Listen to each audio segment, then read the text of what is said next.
Hello everyone, welcome to Ipsita's lifestyle. আশা করছি সকলে খুব ভালো আছেন।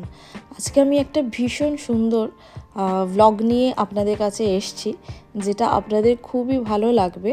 অনেকে হয়তো এই প্লেসটা চেনেন, আবার অনেকে হয়তো চেনেন না। এটা হচ্ছে শ্রীরামপুরের নিউ কলকাতা অ্যালক্লোভ যে প্রজেক্টটি রয়েছে তারই গঙ্গার ঘাট।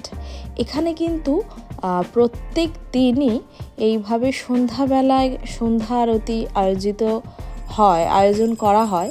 তো সেই কারণেই আমি ভাবলাম যে আমি যখন ঘুরতে ঘুরতে এসেইছি আজকে ফ্ল্যাটে, তো আপনাদের সাথে এই গঙ্গা আরতিটা শেয়ার করা যাক। কারণ সত্যি কথা বলতে সন্ধ্যাবেলায় গঙ্গার ধারের সুন্দর হাওয়াতে এই গঙ্গা আরতি দেখার কিন্তু অনুভূতিটাই আলাদা। আপনাদেরকে যদি আমি এর যে ব্যাকগ্রাউন্ডে যে গান চলছিল বা এই সমস্ত ব্রাহ্মণদের যে মন্ত্রাচ্চরণ, সেগুলো যদি আমি আপনাদের সাথে শেয়ার করতে পারতাম তাহলে হয়তো আরও ভালো লাগতো। কিন্তু গায়ত্রী মন্ত্রের জন্যে আমি কপিরাইটটা আমি খেয়ে যেতে পারি।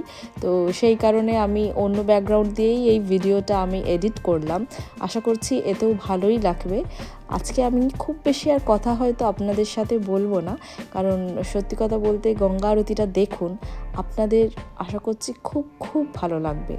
আর গায়ত্রী মন্ত্রের সাথে শোনার কিন্তু শুনতে শুনতে এই গঙ্গা আরতি দেখা, তার ভাইবটাই কিন্তু আলাদা, একটা অদ্ভুত ফিলিংস।